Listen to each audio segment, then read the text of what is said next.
Son casi 100 años de lucha, de paso a paso, que se concretaron hacia la mitad del siglo pasado ya, cuando se formalizó el derecho de las mujeres para poder votar, para ser votadas, y toda esta situación ha sido pues a pasos muy lentos, pero sí constantes. Y para hablar de esto saludamos a Rebeca Garza, ella es integrante de Queretrans y también funcionaria electoral. ¿Cómo estás, Rebeca? Muy buenos días, gracias por la comunicación. ¿Cómo ves este paso de la historia de los derechos en la lucha de los derechos políticos de la mujer? Buen día. Buenos días, Rafael, buenos días por la invitación. Pues fíjate que sí tenemos avances importantes, aunque como bien decías ahorita en la infografía, pues son muchos recientes. Recordemos que inclusive a principios de los años 70 se modifica la Constitución mexicana para que se reconozca la igualdad en la ley entre hombres y mujeres. O sea, no es reciente, yo nací en el 78, esto fue en el 72. Sin embargo, pues cuando hablamos de mujeres, pues es importante tener en mente de qué mujeres estamos hablando y de qué derechos. Porque justamente también el reconocimiento o la deuda es que no se ha dispersado el mismo acceso a derechos humanos hacia las mujeres diversas. Por ejemplo, mujeres indígenas, mujeres de origen afro, mujeres con discapacidad y por supuesto mujeres trans, como es mi caso.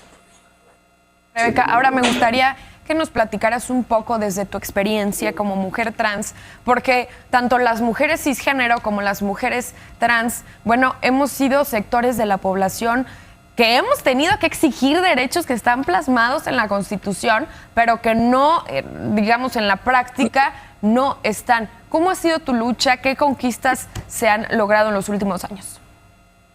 Bueno, en el caso de los derechos de las personas trans, evidentemente es mucho más reciente lo que son los logros, los avances, y los desafíos son obviamente complejos. A mí particularmente no me gusta separar los temas de derechos de las mujeres cisgénero y derechos de las personas trans como si fueran aparte, pero sí es importante como posicionarlos, que son complejos. Claro. Cada grupo de mujeres tiene su propia complejidad, y en el caso de las mujeres trans actualmente solamente tenemos ya reconocimiento de la identidad de género como un derecho humano, el derecho humano al libre desarrollo de la personalidad, tanto en 18, 19 entidades por diferentes modalidades, pero casi todas con los más altos criterios y estándares en derechos humanos, como ya lo determinó y lo debatió, porque es importante decirlo. Hay quienes hablan de que hay que debatirlo, y este debate ya se realizó por la Suprema Corte de Justicia por varios años, por la Corte Interamericana de Derechos Humanos. Hay que revisar la opinión consultiva 24/2017, y en ambas instituciones se reconoce que los estándares de derechos humanos más altos para las personas trans, para el reconocimiento de su identidad de género, es que sea un trámite administrativo, gratuito, rápido, y esto ya está reconocido en 18 entidades de nuestro país en diferentes modalidades. Sin embargo, al mismo tiempo siguen coexistiendo altos índices de violencia hacia las personas trans, como sucede con las mujeres cisgénero. Si ustedes recordarán, los feminicidios aumentaron de 9 a 10 diarios. O sea, no se ha acabado esas violencias, sí. Pero México desde hace muchos años sigue siendo el segundo país donde más personas trans asesinan en el mundo.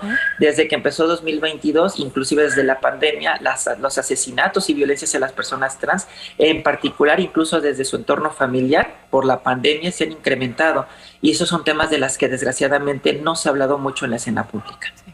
Claro. Rebeca, a nivel legislativo, ¿qué falta? ¿Qué retos vienen? Estamos en una legislatura importante, teniendo por primera vez a 2 diputadas trans, a Salma Luébano y a María Clemente, que pues si bien han estado con el activismo, si bien han promovido esta agenda con estos temas, aún faltan a nivel legislativo muchísimas cosas más que alcanzar. ¿Cuáles son estos retos?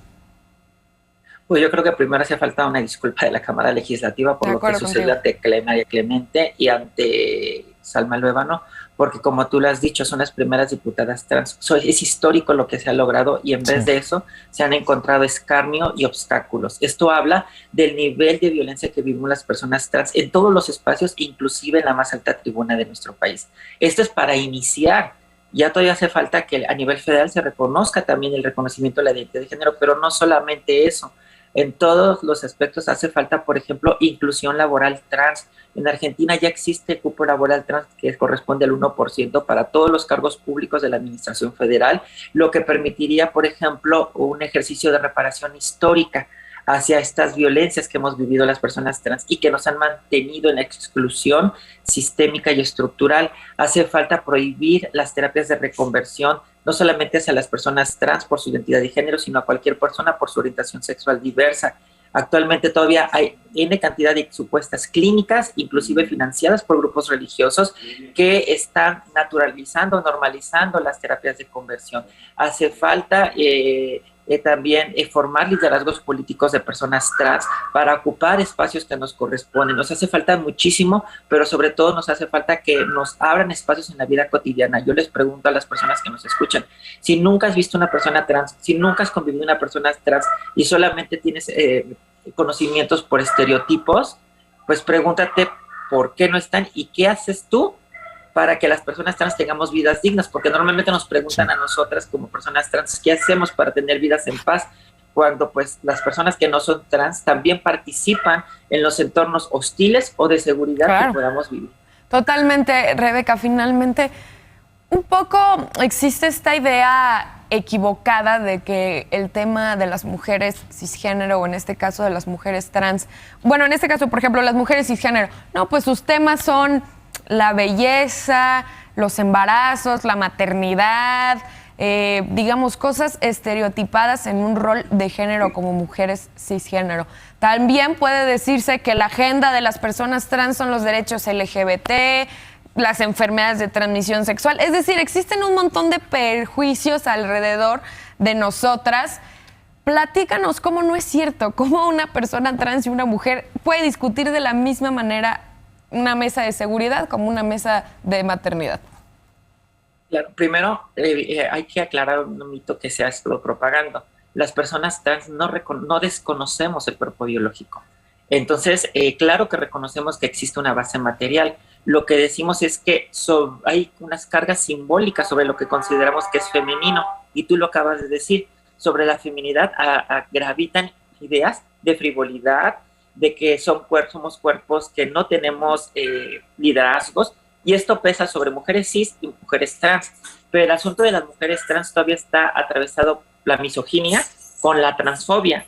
Hay quienes, eso se llama transmisoginia, y es justamente lo que han vivido, por ejemplo, Salma y muchas mujeres trans como María Clemente, en el sentido de que se te rechaza tu identidad como mujer trans, pero también se desconoce que existen hombres trans. Hay hombres y corporalidades, es decir, personas no binarias con vulva, que también pueden gestar, que pueden concebir, que tienen derecho al aborto. Entonces, cuando hablamos que, por ejemplo, las leyes del aborto deben reconocer a los hombres trans y a las personas gestantes, no estamos borrando a las mujeres. O sea, lo que estamos pidiendo es que la ley lo reconozca, porque las leyes con perspectiva de género actual trae un sesgo, y este sesgo le llamamos un sesgo cisexista, es decir, un sesgo que no ve a las poblaciones que son trans, en particular, en este caso, por ejemplo, hombres trans, personas con vulva. Y cuando decimos las leyes del aborto, que reconocen el aborto, deben de reconocer estos cuerpos y se niegan porque piensan que se van a vulnerar los derechos de las mujeres que no son trans, las mujeres cisgénero. Eso es, llamamos pánico moral, eso es falso, eso es una mentira, y lo único que hace es propagar mentiras, y se alinean agendas de grupos ultraderechos que tienen, oh sorpresa, como objetivo ir en contra de nuestros derechos, como lo han estado desde hace muchísimos años. Muchísimo donde tenemos que avanzar y muchísimo donde tenemos que educarnos y reeducarnos. Rebeca Garza, integrante de Queretrans y funcionaria electoral, gracias por estos minutos con Bien y de Buenas. Muchísimas gracias.